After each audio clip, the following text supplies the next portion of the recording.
Well, good morning and happy Thursday. We're going to be tracking some light passing showers across our area today, but those are looking to dissipate for us later this evening into tonight, leading into dry weather for Friday. However, before we can talk about this dry weather returning, we've got the winter storm warning still in place for the Cascades. But let's take a look outside this morning. We're looking at Roseburg.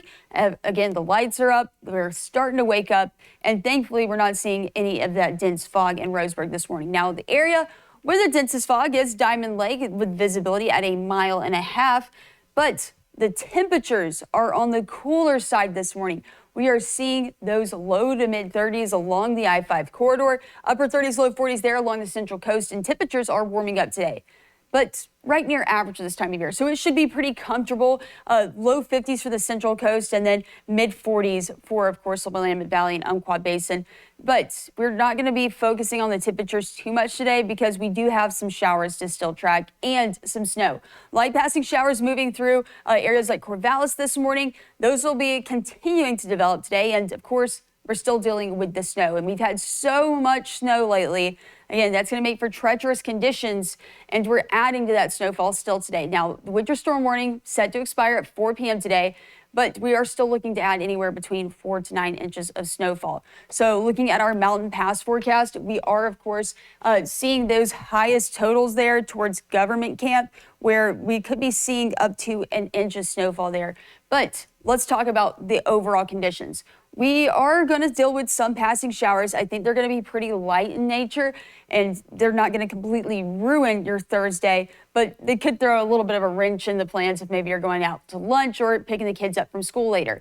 As we continue through, we're just going to have that rain moving in at times, and they're pretty isolated in nature, but still adding to that snowfall along the Cascades. But then we get to Friday.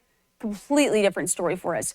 Here's Friday morning. We've got temperatures in the 30s, and Friday just plays out to be nice and dry. And this is going to be the story all the way into next week. So if you're excited for your Friday, you are going to deal with dry conditions. Your weekend looking very similar, and you can thank this upper level ridge. So we have a high pressure ridge that's going to be building in the middle atmosphere, and it's going to end up sitting just to our south. And what a high pressure ridge does is it creates very stable atmospheric conditions.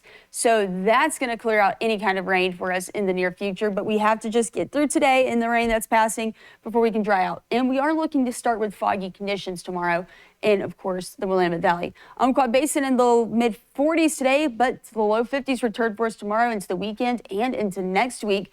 And for the Central Coast, we've got the showers that are going to be moving in. Again, definitely not a washout, but still have the rain gear just ready if you get caught in any of those showers. Temperatures in the upper 40s, and then for tomorrow, we're going to be in the mid 50s with mostly cloudy skies. The Cascades, though, the area, of course, where we have the biggest concern because the winter storm warning is still in place. 4 to 9 inches of snowfall expected, and then we start to dry out and warm up starting tomorrow.